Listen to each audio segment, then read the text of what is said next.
This is a song about traveling. A song about train whistles and plane engines, truck horns and squawking bus drivers.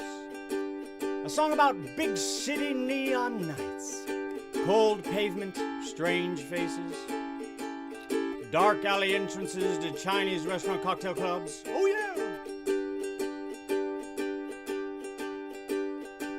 A song about greasy roadside diners, orange Naugahyde,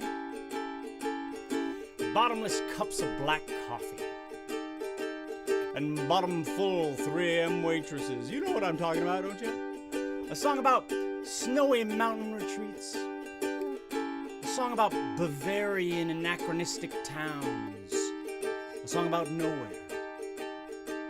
where lost is a way of life.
That was a song about traveling.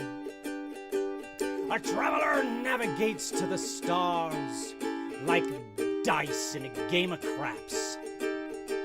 Arriving and leaving and leaving and arriving until the leaving becomes the arriving. Oh yeah! And the arriving becomes exploratory surgery. To a traveler, every stranger is a best friend. And a friend is just someone to say farewell to in the morning. To a traveler, what isn't new is a shackle, and home is a death sentence.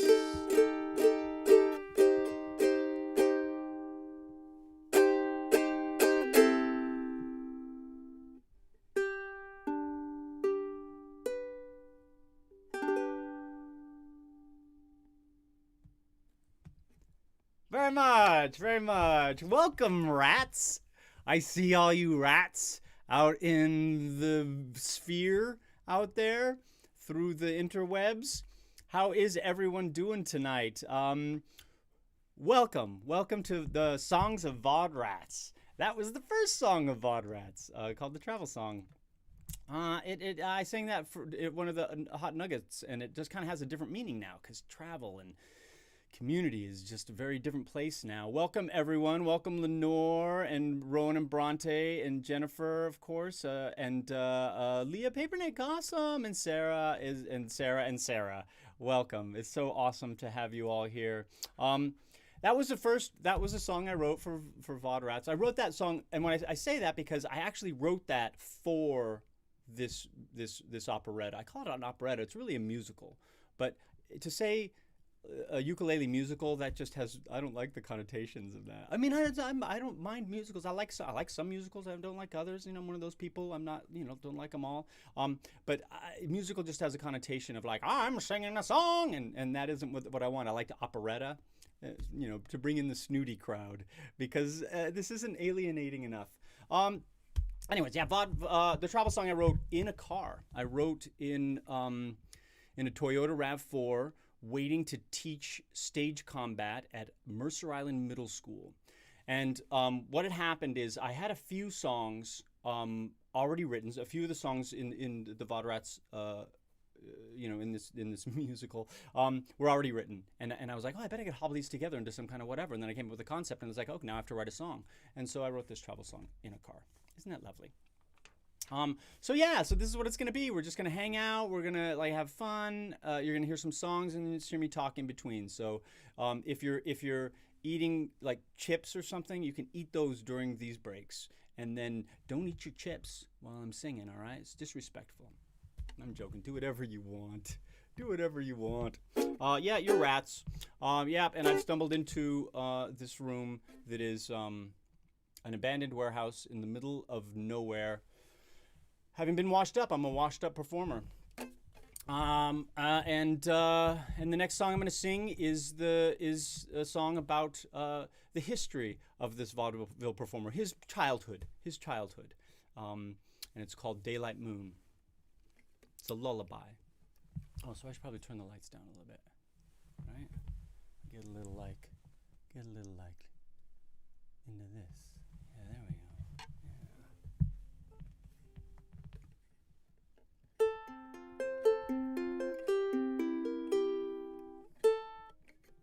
Oh, let's start that again, shall we?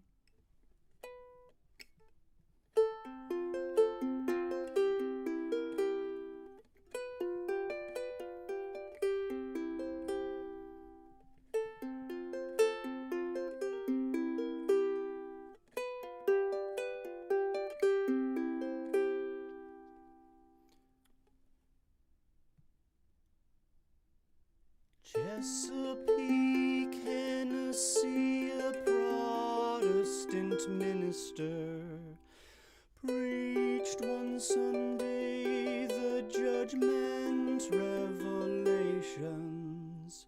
Pregnant wife Gloria, ill with listeria, collapsed on the altar, 20 days premature. Be quiet, little boy, cold arms to keep you warm, hide like a daylight moon, a daylight moon.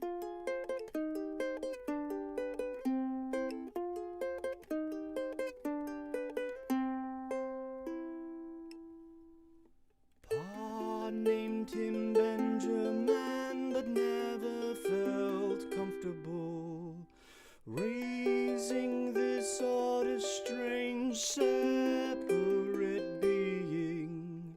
One dark night, Benjamin crawled from his bassinet. That day on, he made him sleep in a cabinet. Invisible little boy, bright hiding little boy, shy as a daylight moon, a daylight moon.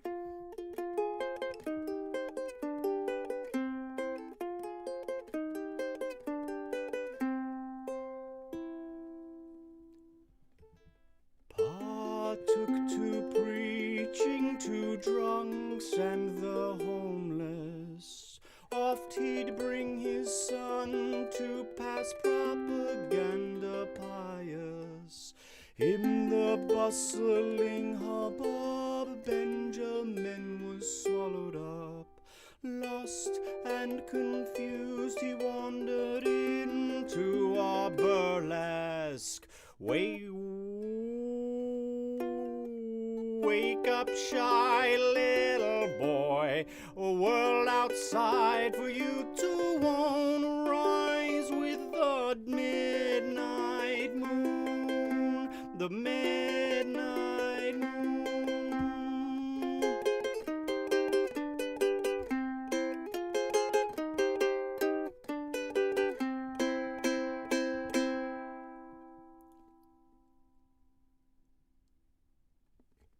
Very much, very much. This has been a while.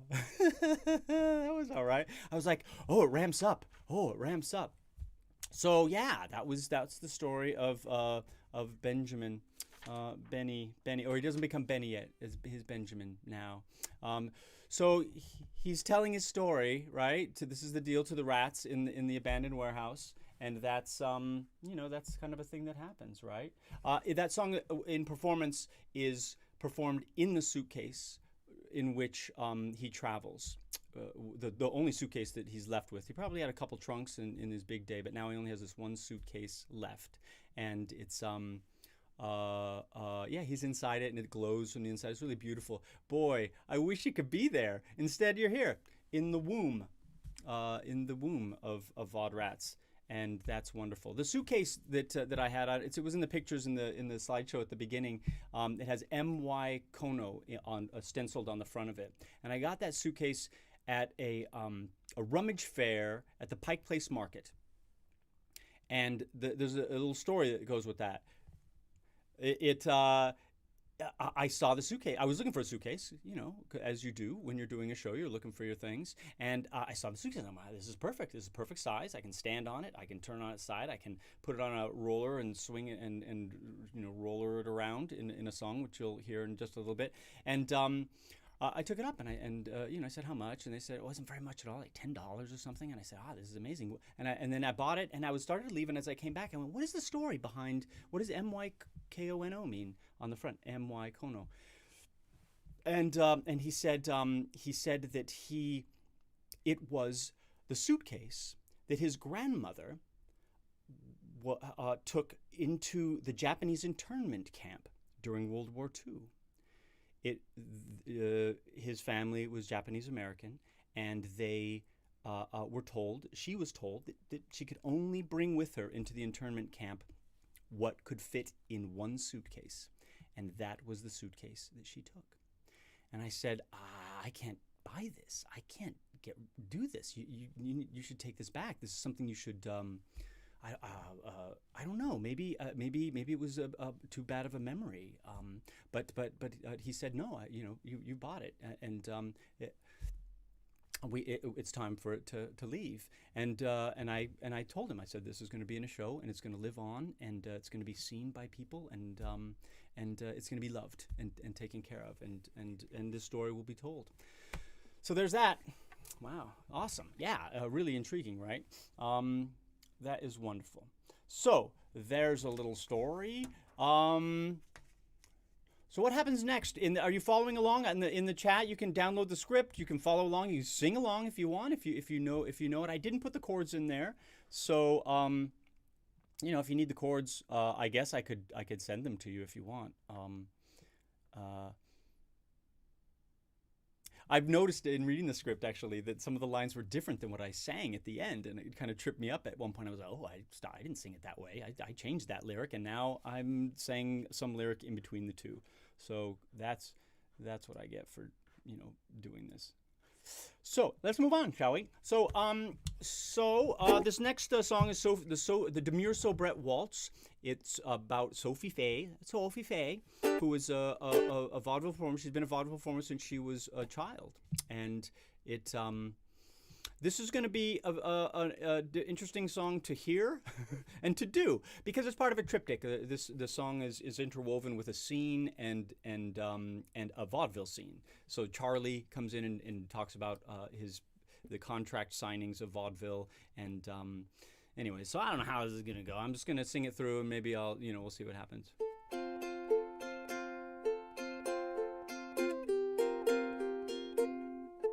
Oh, this isn't okay. Here. Yeah, okay. I'm going to try to get a banter up here in this rhythm. I don't know if I can do it. It's been a while. All right, let's try this. I caught you watching me perform me act. Come to me dressing room, let's have a chat. Do you mind if I change into me Gatsby dress? It's very comfortable, I don't like underwear. You have a presence, you're meant for the stage. You have a talent youthful and of a vast array. Partner with me and I'll show you the ropes. Vaud is a game, lots of soirees and jokes. And where she sings her song, or no, she does her scene, and it's a solo scene, and it's really clever and funny, and he's rehearsed into it. Audience love me, hear that applause. Once at the palace I had 20 curtain calls. I'll teach you to dance and increase your pay. Geniuses taught me, but now they're all dead. Oh, I'm just a kid, oh, this world is so crazy. It's overwhelming, please come here and hold me.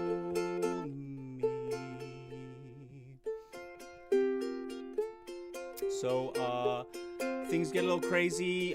She finds out she's married to Charlie, who's her manager, and she's older. She's a little washed up. And they perform their act over and over and over and over and over again. And Benny starts getting a little, antsy. And one night, he interrupts her at the end of her scene. Benny, you mustn't interrupt my scene. You're not paid to talk, just to look pretty. And do not cavort with those tawdry chorus girls. Don't stay out late and no more liquor. From now on you'll sleep in me sweet. We will play hide and seek under the bed sheets. It'll be like we are sister and brother. We will smoke opium and play gangsta. And that's the end of that song. What happens then is that they perform. Next time they perform, he completely takes over the entire scene. He turns it into a dialogue between the two. It's really great. You should see it sometime. So yeah, vaudeville performers would perform one scene over and over and over again, and they would perfect it. And they would go. It was about 1 9-minute act. 12-minute act. 12-minute act. I'm getting it confused with 9-act, which is the number of acts in a performance, and that comes up later. But yeah, so they would just spend years perfecting an act, and it wasn't like TV now. I mean, they would just perform this act over and over again. But that's why one of the reasons vaudeville died was because when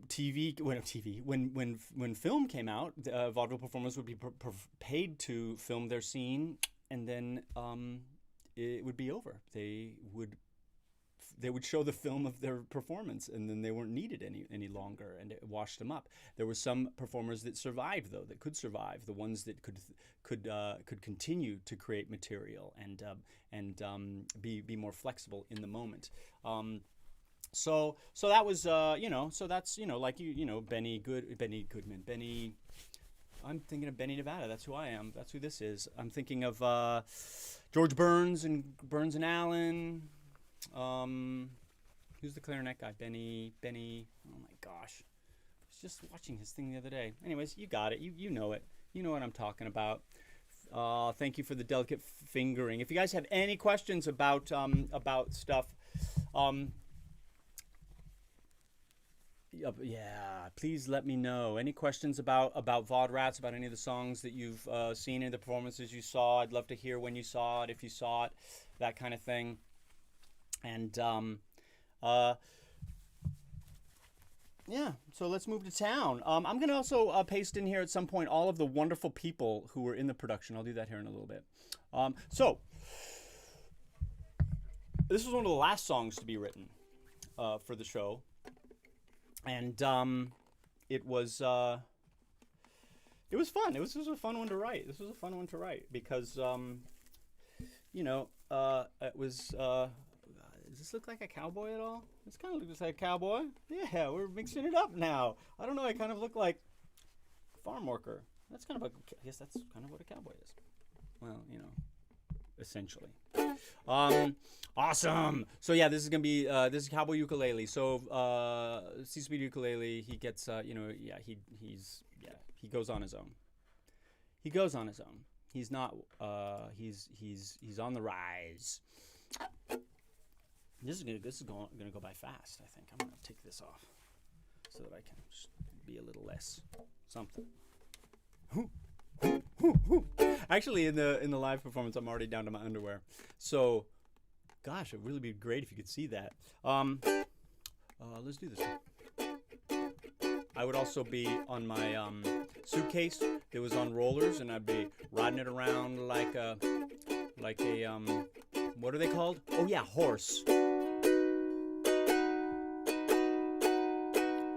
Tuckered and slouched at the Elville station, dreaming the hours till I'm roping and wrangling. I see her lean against a sill, waiting for a train, and on and unplain. Her luscious curves and bright silhouette of the high noon and dry noon make me doze off to slumber, dreaming nothing sadder than an unplayed guitar, no matter how small.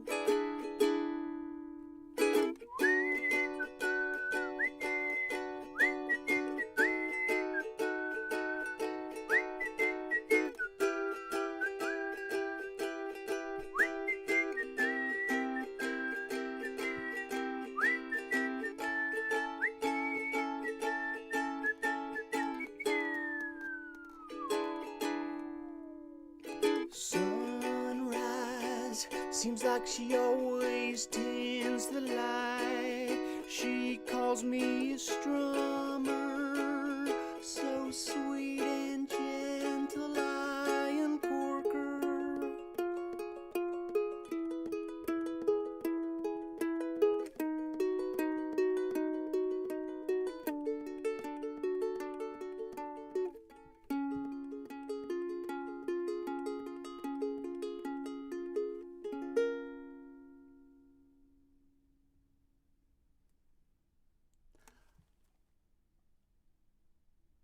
Very much, very much. I was trying to remember the line. Does anyone remember that? I was like, some people might say I stole Eleanor Isbell here, but I prefer to think of it as theft. Yee-hoo!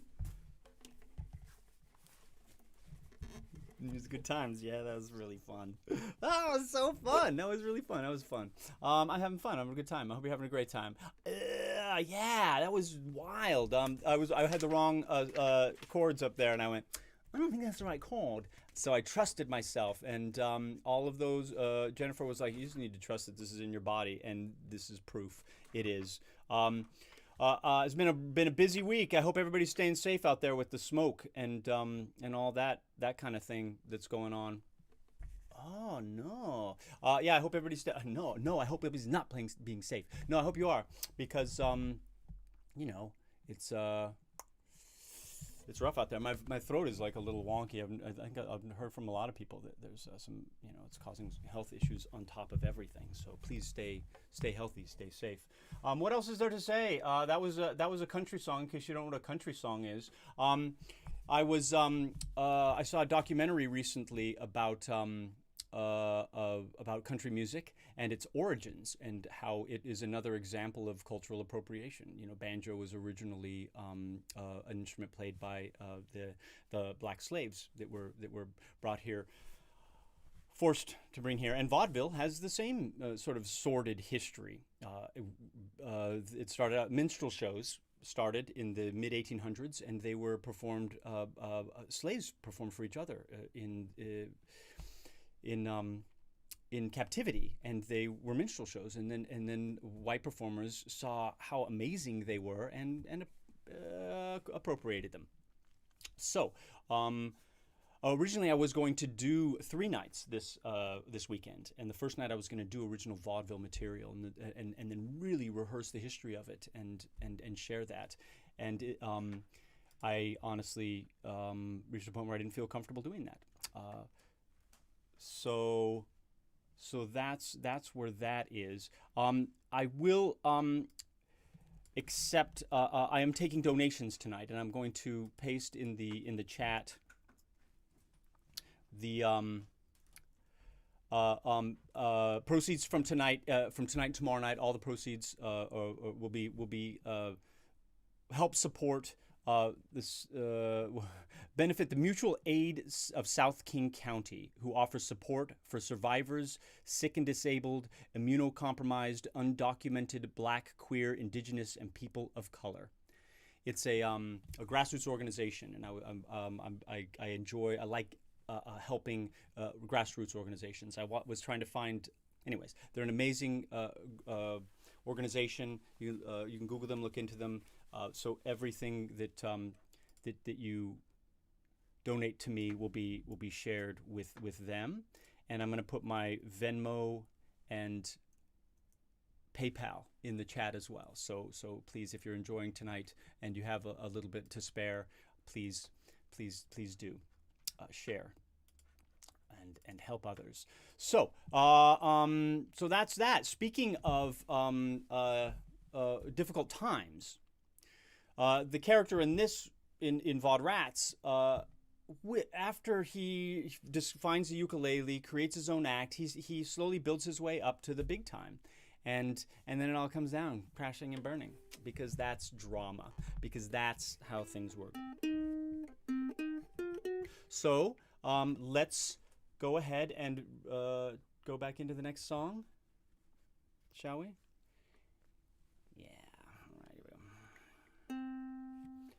I signed on to a brand new Midwest circuit called the Schubert.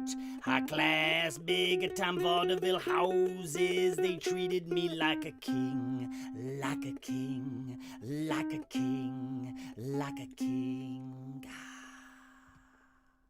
In 42 weeks, the organization went bankrupt. Every ritzy plush gold velvet stage was dark. It was dark. It was dark. It was dark. I found myself in Kansas City, not a penny to my name. Informed that Keith and Orpheum had blacklisted my name. The blacklist. The blacklist. The blacklist. The blacklist. No more tour days for me. No more big time. The worst part is I hadn't saved up a dime.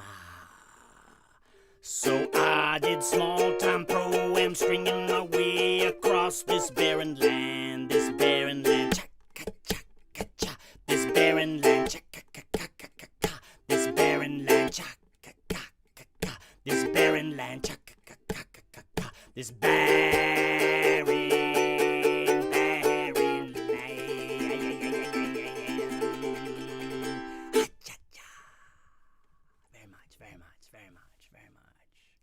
So that is a true story.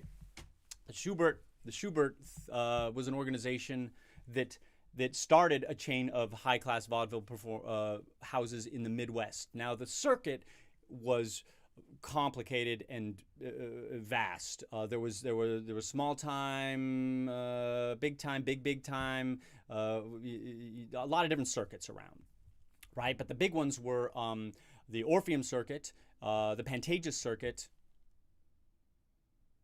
And there was another circuit. Boy, you really should have researched this, Brian. Yeah, like all my vaudeville history, you need to like fact check this. Anyways, there were these big circuits, and they would Pantages, so the Orpheum would take you all up the East Coast and into the South and up the East Coast, and then there was a circuit that would take you across the country and over, and then there were circuits on the West Coast here, Pantages circuit in particular. Orpheum, Pantages. I'll have it by tomorrow. I will brush up on this tomorrow, because this is sad. But it was a grueling schedule. It was just like a constant schedule of things. But this is a true story. That it was if you got blacklisted by a circuit, you couldn't perform on that circuit anymore. And if you were blacklisted on vaudeville for whatever reason on the big time circuit, it would just have lasting repercussions.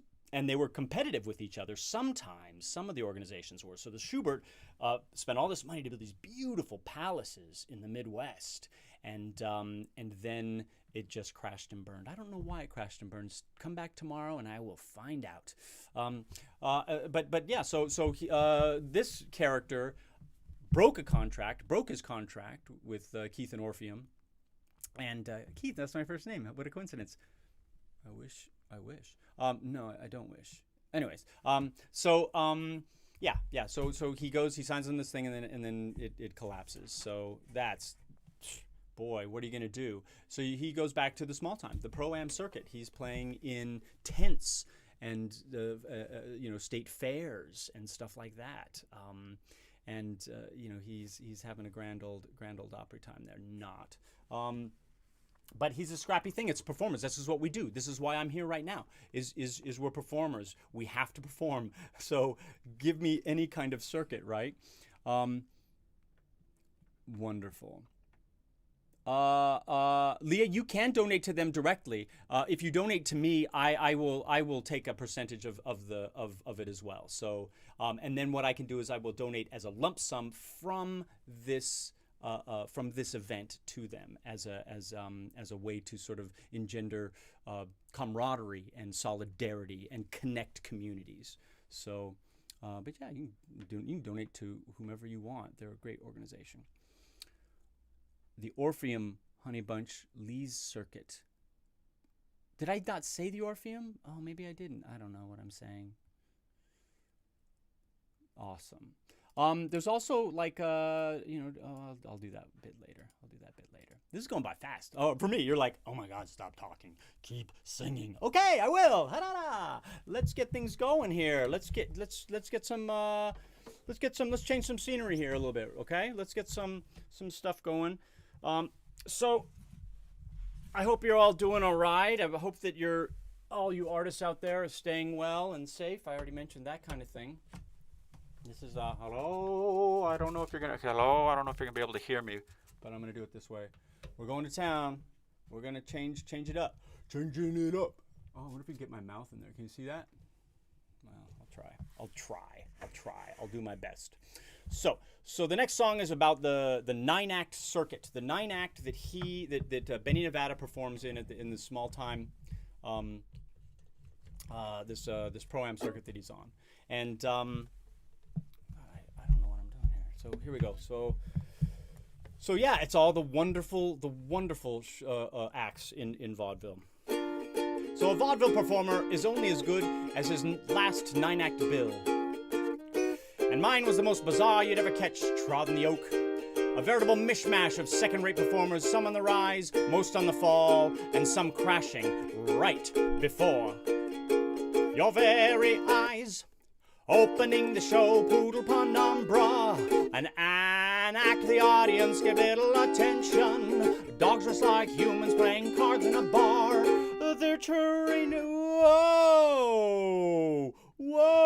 their trainer, pristine lady, would whip and kick them while smiling. She fed them steak and gravy after every show. She never saved any money for the road.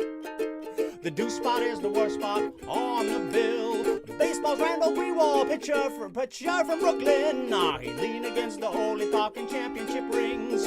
He had been a real hero. Now he drank himself sick before every show. Used to take him to minor league now and then.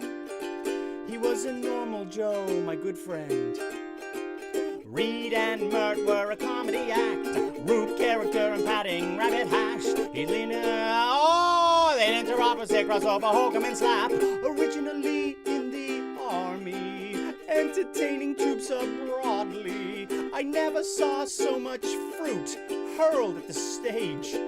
Mopping up was taken from their pay. Now, if you were seeing the actual performance, I would perform Reed and Mert for you. Instead, we're gonna move on. It's a really fun show. I wish you could see it. Now, it's a whirlwind, ain't it, folks? Oh yeah! Imagine how real audiences felt. Now for this next act, imagine dancing girls, all Ziegfeld and Follies. Behind me, you see them kicking up their gams high for your delight. Now hold on, that's burlesque. That is not. This is clean vaudeville. I read the blue laws backstage. No dams, no skin, no deities.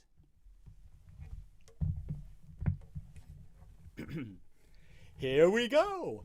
After intermission came Mr. Sing, an Asian man with pipes as smooth as baby skin, dressed in tails to the nines, big teeth sparkling. He looked like a fortune cookie served after an Irish dinner. He sang and spoke in perfect English, but the audience preferred an incomprehensible accent. Trixie Fragon's a singer of renown, audience rapport like none I've ever found. Her voice was bass at just 300 pounds. Why she was slumming it here, I never actually became aware. She always demanded first dressing room, even though she wasn't headlining the show. Minotti brothers twirling torpedoes, acrobatic dumb act, they close the show, playing to the haircuts, alley-oop lingo. To be forthwith and honest here, I never actually caught their shtick. By this time I'd be exiting backstage door to the bar, hotel, train depot. Yodi dodi dodi dodi yodi dodo, yodi dodi yodi yodi yodi dodo, yodi dodi yodi yodi yodi yodi yodi yodi yodi dodi dodi dodi do.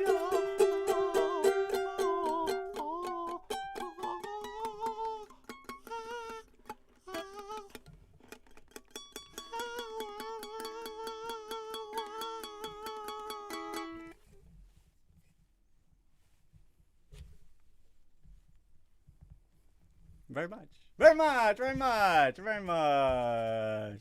That was wild. I think that's the most static I've ever done that song. It kind of threw me off. Not moving around. I was like, well, I need to be moving around. I need to be doing something.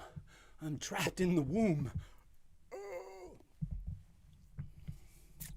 The womb of, the memory womb of vaudeville.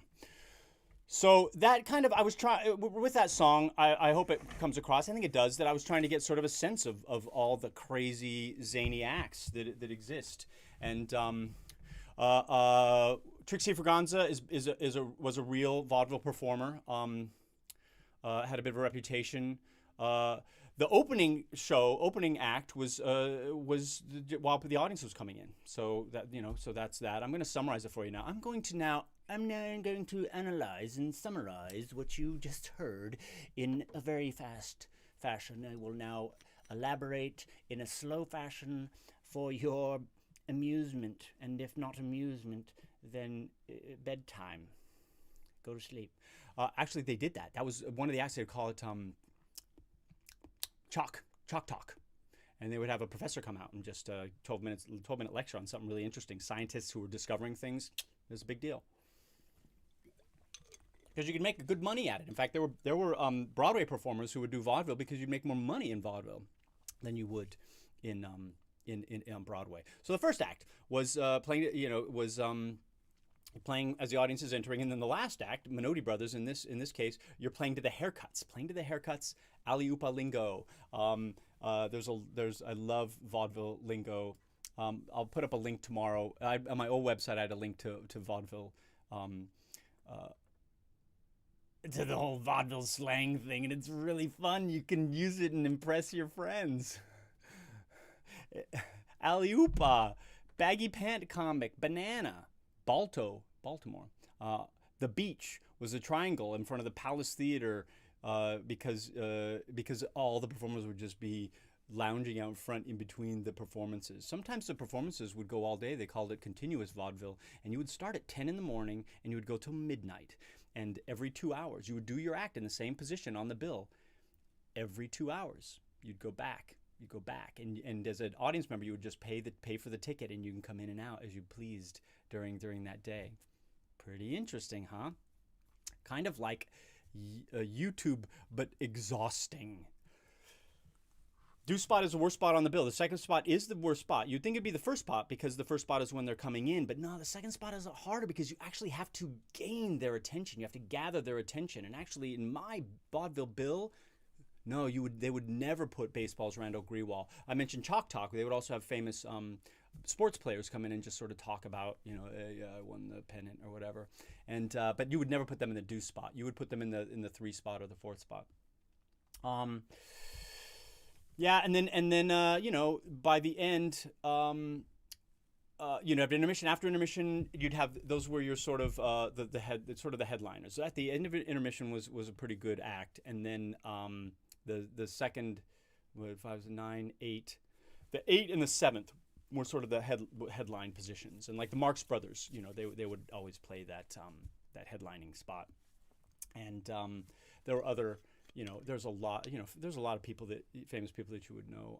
Rosemarie, if you remember Rosemarie, the Demure Soubrette waltz is based a little bit on her life because she started as a kid performer, like underage performers. In the Jerry Society, they were called the Jerry Society, would come and arrest the parents of a child performer, because it was illegal to do that because adult vaudeville performers were opposed to this, and so they got rid of that. And so then, but then the parents would bail him out by the end, right? Perform the matinee, they'd bail them out, and then they'd perform in the evening, and that was a common thing to happen. Yeah, I could do some more vaudeville slang, but I won't. There's some other details in there. I don't know if it's interesting. If it's interesting to you, then we can have a Zoom cocktail hour, and I'll blather on about. Why was Trixie Vacanza slumming it there? I don't know why she was slumming it there. Because I made it up. Because it was a made up thing. Because my reasoning as a writer for that is because I wanted it to also understand that Cecil B. Ukulele was a good performer, that he actually had a good act, and that it was possible. You know what I mean? That it wasn't just like he was with complete. I don't know. There was no reason for it. I had to put something in that spot, and I found a good rhyme. I don't know. I'm going to take just a quick moment before I go into the last song of Act 1 and just make sure that I'm not missing anything juicy here in your comments or questions. So I'm going to take just a little pause to read.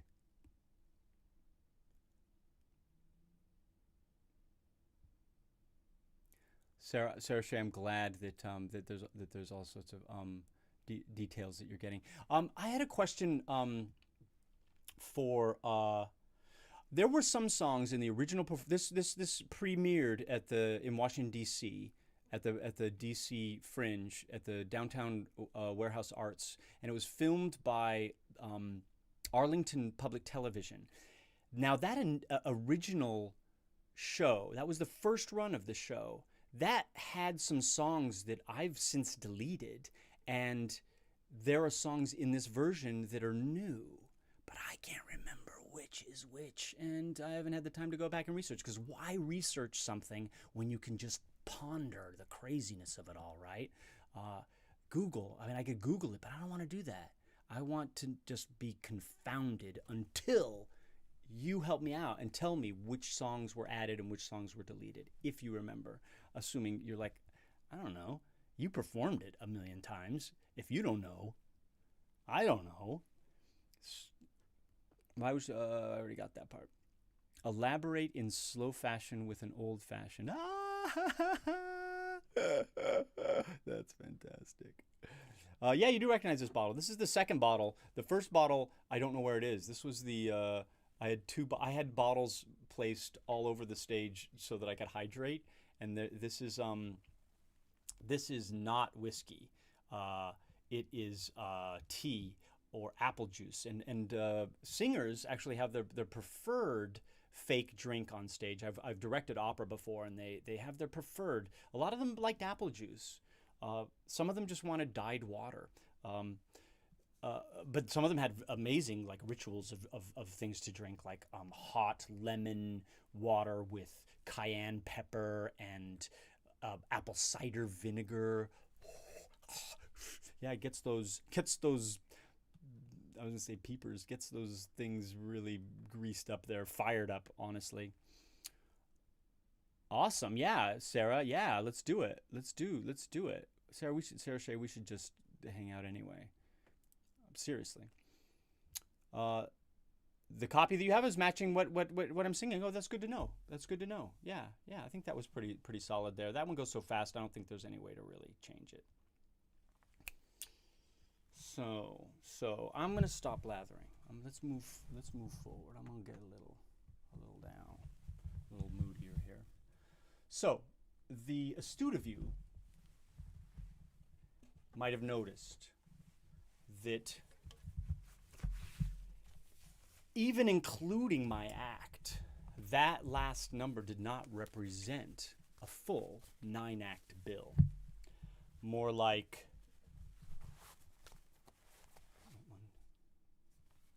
5, 5, 7, carry the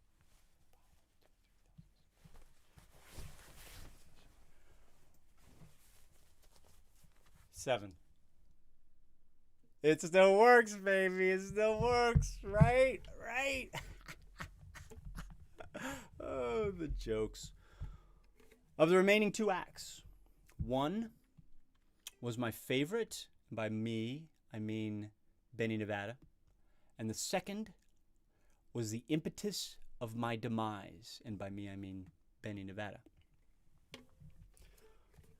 First, I will sing for you the song which was the demise. It will be the end of the first act. Thank you for coming. Thank you for being here. Thank you for joining me. I've had a wonderful time. I hope you have too. I will be here tomorrow night at 7 o'clock singing Act 2 with more of this jolly banter in between. But in the meantime, here we go. If you haven't had a chance to donate, please do. I really appreciate it as an artist and as a human being.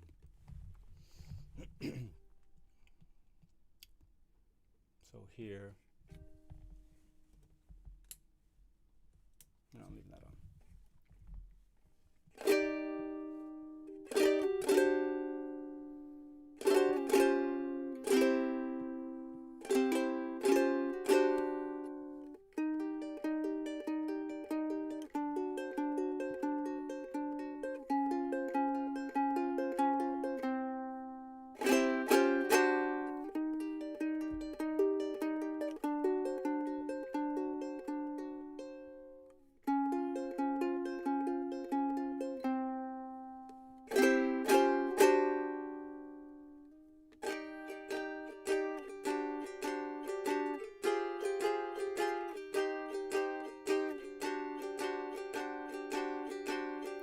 Grease paint and rouge, eyelashes and lipstick, another dressing room. Up the hall, down the stairs, to the stage, through my crystal ball, my son at the ropes. Curtain rise, channeling a proctor. At the hippodrome, lean into the glass. I see a man in robes, unhappy, hurting. Someone's done him wrong. Build up, and mourn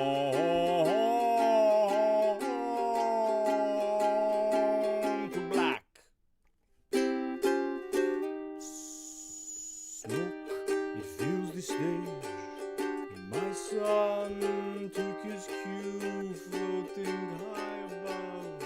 I chant,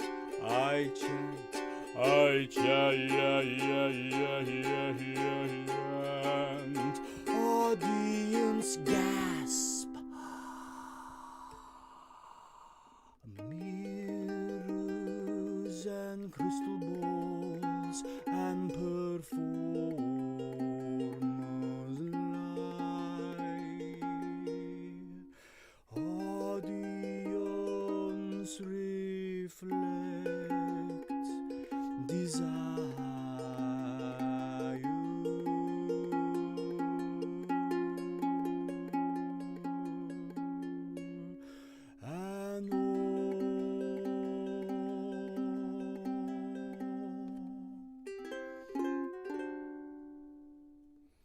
storm gathers all around. This I did not plan. Then I feel a hand on my neck squeezing, choking. I cannot breathe. Someone stop the show. Stop the show. Stop the show! Mirrors and crystal balls and performers lie. Audience reflect desire.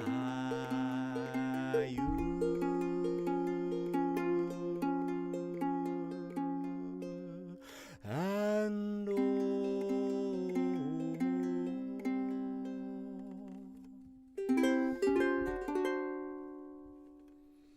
I tremble in the night, afraid of impossibles. I sleep clutching knife. My son waking me. Startled, I scream out, stabbing with the knife. Oh no. Oh no. I never believed in my own power. Then an unknown hand tricked me, tricked me, tricked me. Hi,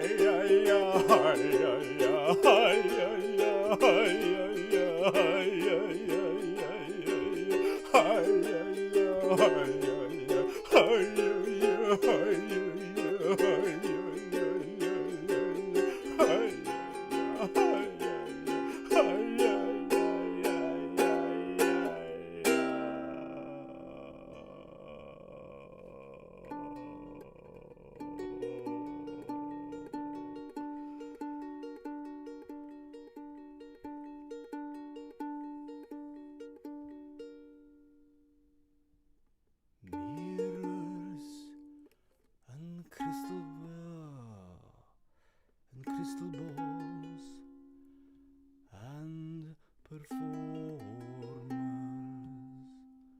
convey. Audience witness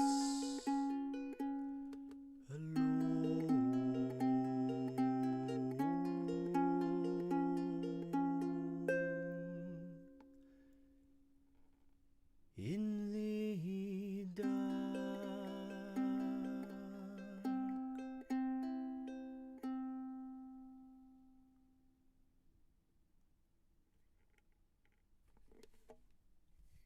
Very much.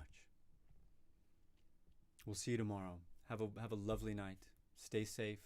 Find joy. Sleep well. Take care.